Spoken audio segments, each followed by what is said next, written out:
What's happening, everybody? We are here at the Abide Project release. It's week 2 of our series, and we have a special guest, Moriah Nepstad. Yes, and we are here live in the lobby. Not sure if that's the title of this podcast, but it's a working title. But yeah, we're literally here in the lobby. There's people walking around. We just got done with service. We're selling merch over here to my left, your right, and we're just here having a conversation. Yeah. So yeah, really excited. Moriah, how are you feeling? Like the project is out, people are listening, people's lives are being changed, like literally from just hearing some of the music. Like, how are you feeling? Man, I think I'm feeling just blown away by everybody's ownership of this record, and I think that it's not just a looking to one person thing. Right. It is an us thing. This is our church releasing something, and it's a gift to our people, our congregation, our community. Yeah. And I think that people are able to connect with it so well because they've seen it unfold. They've seen it be prayed and prophesied into our community, into our church, as well as moments at prayer meetings and spontaneous moments and the weekends. Right. And so we were able to all celebrate and own this thing together, which has been so fun. That's awesome. Yeah. So you're talking about this has been prophesied over the church for years. Like, take us back, if we're going, a little bit, in the history archives. Sure. Like, tell us a little bit about the birth of the Abide Project. Man, I think that when it comes to this project specifically, there's songs on here that were written not in the plans or hopes for this specific project. I think it was just there's songs that were revealing themselves to us. Yeah. And I think I've said this maybe in private to a couple people, but there were even several songs that we never intended to see the light of day, to where they were very much heart songs to Jesus that were directly coming from more so an individual place. And then we were through conversation and through relationship as writers, we're pushing each other to where it's hey, could this possibly actually connect with someone else? And so it's let's workshop these these raw emotions or these raw words and change it to more so an inclusive approach, not just an individualistic approach, to where people can connect with it as well. And so I think that, little did we know, we were writing for this project way before it even presented itself. Ooh. So Wow. I think that it was always through trial and error, just continuing putting pen to paper and, just enjoying just the moments of worship. Not given a date really, or a plan or a project manager from the moment we put pen to paper. Okay, this is the goal. It was just hey, we're just going to keep writing because we know this is something and a desire that the Lord has placed in our heart, so that when the time comes, we're ready. And I think that there's that cheesy saying oh, stay ready so you don't gotta get ready. I hate that, but in the sense, I think for anybody who's been operating in the gifts that God has placed inside of them, as you and I have conversations about creativity all the time, and we're always why isn't this being recorded? So we could talk about it all day long. It's being recorded now. So this is the first time to where you guys are being basically involved into our conversations that we have all day. But no, don't get me started on creativity, but specifically I'll just put a little teaser or something. But no, I personally believe that there are so many there's so much potential and untapped stories, untapped messages, untapped ideas, untapped songs inside of people that I think that the Lord ultimately holds, to where I believe that there's songs that are already written that God is just revealing to us. There's ideas placed inside of creatives that the Lord just has yet revealed to them. There are messages placed inside of people. There are business concepts. And so I think that specifically for this, I just believe that, little did we know, we were just being revealed songs that connected not only with us and that were maybe even heart honest pleas to the Lord, that I think started 5-7 years ago. Wow. Yeah. That's awesome. So being that it started 5-7 years ago, so that's quite the process. So once you started actually writing this stuff down and talking to, whoever that circle looks like, that like, okay, let's start working on this project, or I got an idea for a song, what's the first call that you make? Like, is it a producer? Is it like, walk us through the artistic side of this? Man, I think the first call that's made is from our beloved pastors. And so Yeah. I think that like something that is of great value to us Yeah. is that we're not pursuing anything but truly to other than give God glory and give God praise. Yeah. And we don't want to mess this thing up. Like Right. it's a scary privilege. I can It's imagine. I think that's how we consider it. It's a scary privilege. And so I think that the desire has always been there in our hearts, Yeah. but it was always in submission. In submission to leadership, in submission to our pastors. As the head shepherd, they're able to let us know, like, okay, we're entering into a season now where we're now going to put something out that has been cultivated, that's been guarded, that has been kind of like still navigating sound, like who we are, to best represent, our church. Yeah. Not a person, a people group, a community. And so I think that the first thing that is kind of takes place in something like this is once we're given the go-ahead by Right. pastors, Yeah. and we're like, oh, okay, like, we're ready. Like, I'd rather us go back to, staying ready to where Yeah. it's like, okay, great. Like, we are ready. We've been preparing. Yeah. We've been praying. We've been cultivating these songs for this moment. And so we just kind of entered into where it's like, okay, like, we're posed the question, like, okay, how are things looking with the album? Like, if we want to do that in the next year or two. Wow. And we're kind of just like, sure, yeah, whatever you want. Yeah. If that's what you're feeling and sensing Right. spiritually, we just want to be able to, what's been entrusted to us, steward it well. Yeah. And really, I think that, the kind of even answering more specifically your question, Yeah. kind of some of the creative sides of things was, all right, like, how can we get honest feedback? Right. So we had people like Nate Moore join us for a writing retreat, and he's part of House Fires and Maverick, and we were just like, our heart was to make sure that words and songs were strengthened with Yeah. purpose. Nothing Nice. was being led preferential Yeah.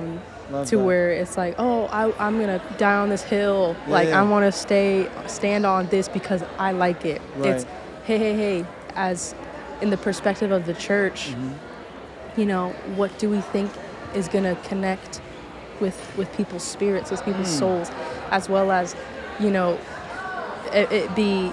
I think that it needs to serve a purpose rather than a Right. preference. Yeah. And I don't think that we consider it.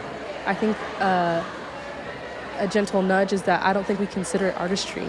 We consider it Okay. a servanthood. Okay. Wow. I To love that. where I think that a lot of people can pursue different things and title themselves artists. We're just here to worship, and we'll title ourselves worshipers because that's our God-given identity. Right. And we can go back to Scripture and it will be backed.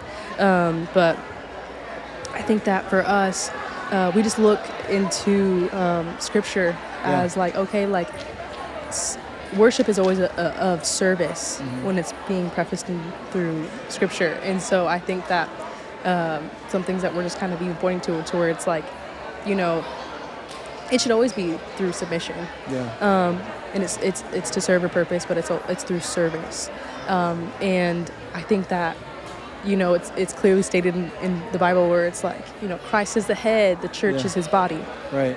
We're a part of the church. We're not meant ever to separate ourselves, and there shouldn't Right. ever be this worship culture. The fact that there's a worship culture Yeah. bothers me a little bit spiritually. okay. I get a little uneasy. Yeah.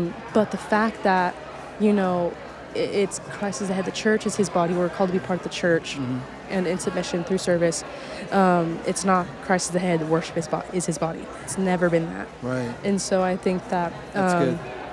through creative processes, it's just been, asking kind of honest questions as like, okay, like, what's the purpose and reason why? Right. Not just because we think something's cool. Yeah. Not just because we're like, I personally like that. Yeah. It's like everything. I think there's also a beautiful balance of poetry and clarity. And so Oh, I yeah, think that there's absolutely. that pull to where when you lean into artistry, Yeah. You can do whatever the heck that you want because it's the name of artistry and it's for you. It's maybe your outlet. Yeah. This isn't my creative expression and my outlet to where I get to be selfishly feeling fulfilled through, this. It's no. I'm called to lead in this way and play a small part in something beautiful, to where it's begging the question: is there a balance between poetry or clarity? Are we being a little too vast and vague here? Yeah. To where it's like, oh yeah, I can tell you what it means, but I have to sit down for a cup of coffee and let you know what this song actually theologically means. Right. But no, it should always be inviting, and it should always be empowering and encouraging, and people should get it. Yeah. And so I think that through the whole process, our heart through the creative process is making sure there's a balance between the poetry and the clarity, so that people can connect. I love that. You unpacked so many things, and there's so many ways I can continue this conversation, right? One of the things that you brought up, though, was the fact that that it's clear, there's a clear message around the music. It's coming out of servanthood. It's not coming out of, hey, watch me play some songs on stage, but you're inviting others into the story, right? So with that, like, we've heard a few stories already of some of the people who've heard some of the songs, and they've been touched, they've been moved from some of the songs, specifically in the Valley. I had a conversation with someone today. We're in a series right now, and the sermon today was in the Valley. So that's a quick plug. But with that said, like, has there ever been a time in your personal life that worship has been instrumental in getting you through your personal valleys? Yeah, I think that I could confidently say that. I think for everybody, the major valley across all climates was 2020. And so I think that you could line up people for days and hear stories of how so much negative happened and so much was taken in terms of people's rest, people's spirit, people's health, spiritually, mentally, emotionally, relationally, XYZ. And so I think that, myself included, that was a major time where so much, I was on this like high mountaintop moment of, God did this, God spoke this, I'm believing for this, I am all in. Right. And then, reaching in that moment and then heading into 2020 and then other things unraveling in the midst of a very uncertain moment. I'm like, okay, like, I'm content just being alone with the Lord. And so as I'm like, it wasn't necessarily like 2020 being at home was like, oh my gosh, it was like scary. It was, to me, it was a blessing because it brought me, like, I felt like the global church was made to lay down. Yeah. Wow. That's deep. Do you know what I'm saying? That's deep, yeah. To where it's a reset of kind of just like, no. I am still king. Yeah. I am still sovereign. And so for me personally, I think, that's why I'm saying that I think everybody could have their stories and their experiences of what took place. But for me, it was a moment where I was just like a reset of, all right, let's realign. Let's refocus. And that's where I think that going back to the piano, going back to the guitar, putting pen back to paper.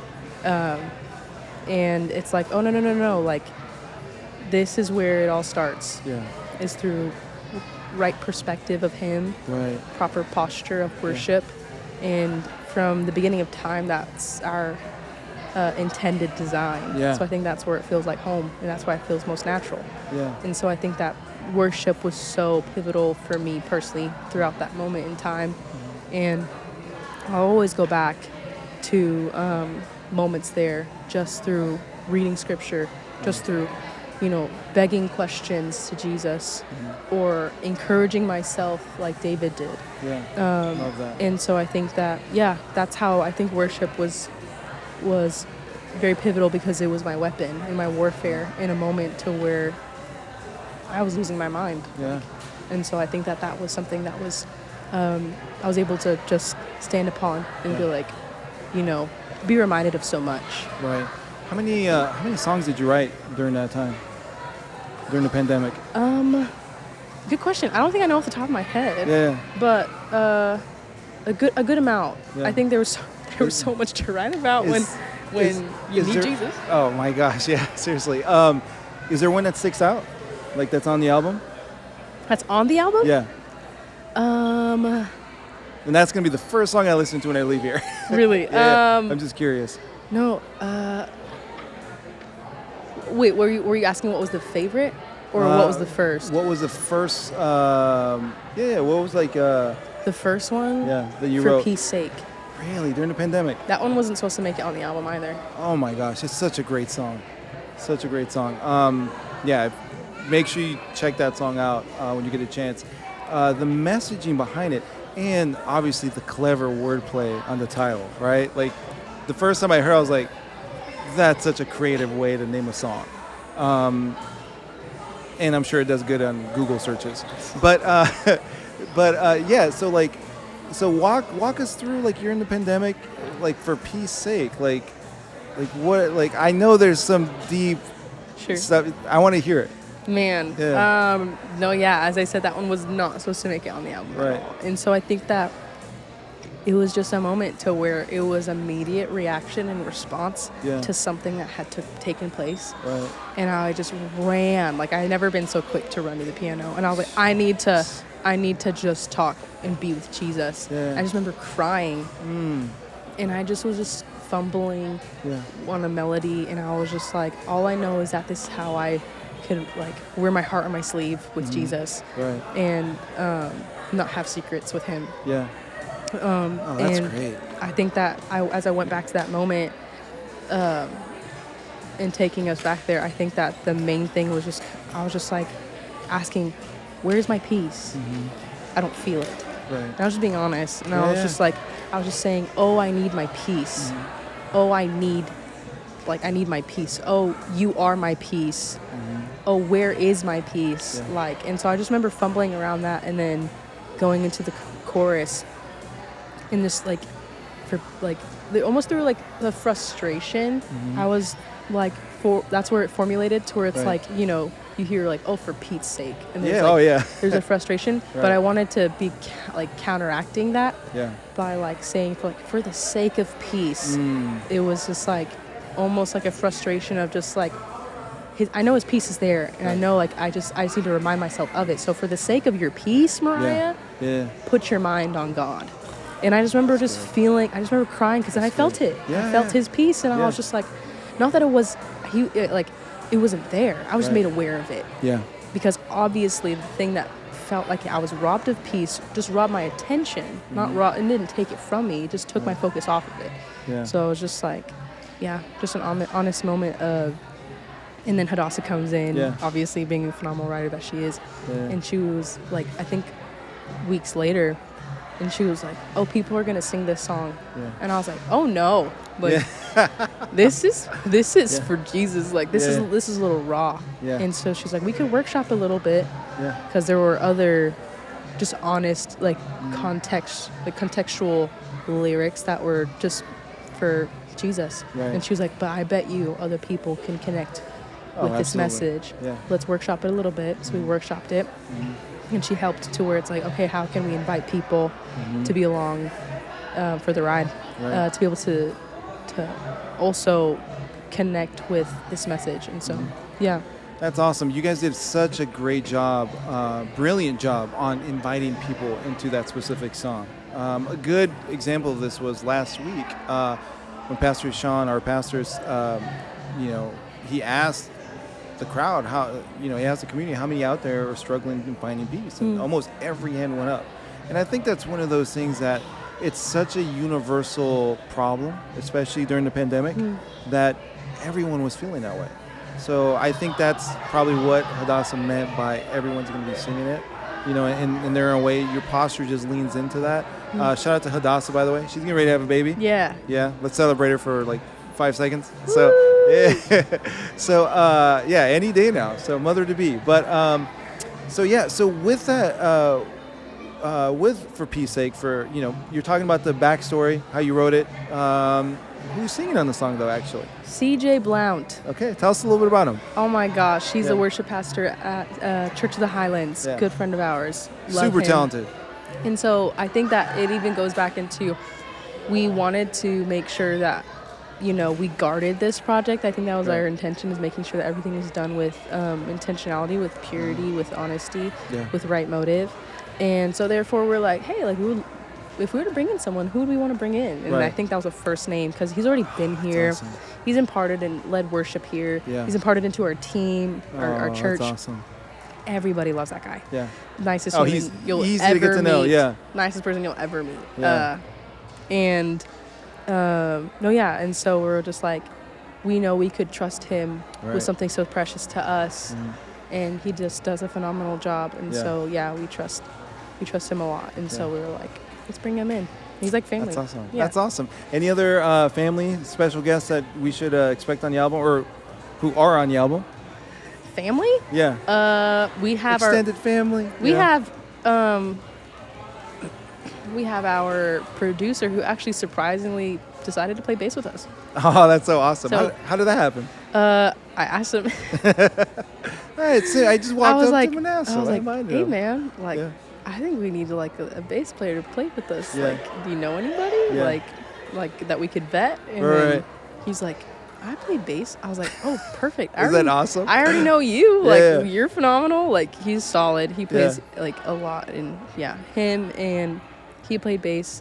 And then Michael Pope played electric guitar, who's like guitar royalty to anybody who likes guitar like that, especially in the Christian That's awesome. world. Yeah. And then He shreds that solo. oh, he's amazing. He's and great. in the Valley, yeah. Yeah, great guy. And then a buddy of theirs, Austin, played on drums. Just super solid player. That's awesome. Yeah. Well, you guys did such a great job, phenomenal job on just putting this whole project together. It sounds amazing, just sonically, the way everything's arranged. So I'm sure you get this a lot, because I ask you sometimes, and people sometimes randomly will ask me, but what's next for FC Music? Like, Sure. yeah, no pressure, but yeah. The pressure. Yeah. I'm always like, oh my gosh, we just gave you an album. Why are you asking for more? No. We can't get enough. No, We're thank we want goodness. seconds. No, I think that, our focus is to make sure that we still are leading where we're at well. Yeah. We're not quick to rush into the next season and miss Awesome, the love it. season. Yeah.